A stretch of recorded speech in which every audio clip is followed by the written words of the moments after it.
లక్ష్మిని తీసుకెళ్లకుండా నిన్ను తీసుకువెళ్ళినా టెండర్ వచ్చేది కాదు మరదలా. ఇలాంటి దిక్కుముక్కు లేని వాళ్ళని చేరదీస్తే ఇదిగో ఇలాగే ఉంటుంది. తనకు నేనున్నానంటీ.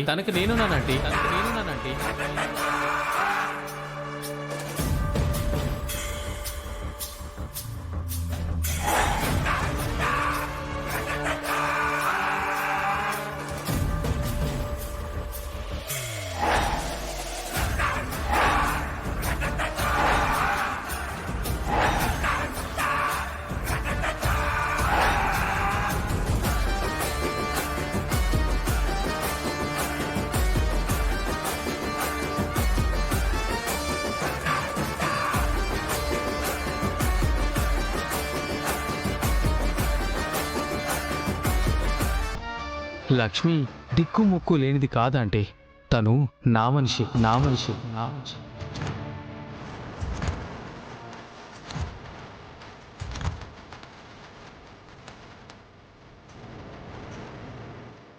ప్రకాష్, నువ్వేంట్రా తన గురించి అలా మాట్లాడుతున్నావు?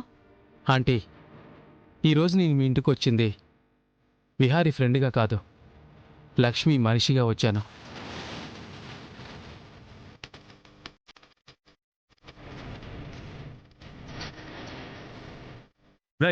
ఏం మాట్లాడుతున్నావురా? విహారీ, నన్ను క్షమించరా, ప్లీజ్ రా, నన్ను క్షమించరా. కాళ్ళు మర్యాద వదులురా, వదులు. నన్ను క్షమించానంటేనే నీ కాళ్ళు వదులుతాను. నన్ను క్షమించరా. వదులుతావా లేదా?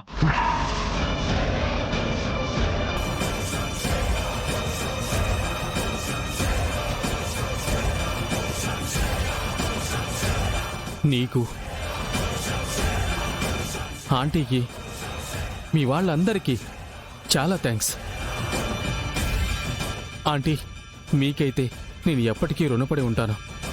రాయ్, ఏంట్రా ఈ కొత్త నాటకాలు? అసలు ఏం మాట్లాడుతున్నావు? నిజం మాట్లాడుతున్నాను విహారీ. ఎన్ని రోజులు ఈ నిజం తెలుసుకోవడానికి నేను చాలా ప్రయత్నాలు చేశాను. చివరికి ఇక్కడే నేను వెతికే నిజం ఉంది.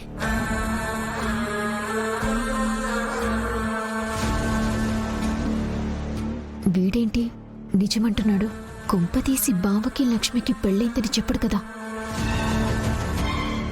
నువ్వు ఇందాకడి నుంచి లక్ష్మి మంచిదంటున్నావు, నిజమంటున్నావు. ఏంటి నువ్వు చెప్పాలనుకుంటున్న నిజం? ఇందాక మీరేమన్నారంటే లక్ష్మికి దిక్కు మొక్కు ఎవరూ లేరన్నారు కదా.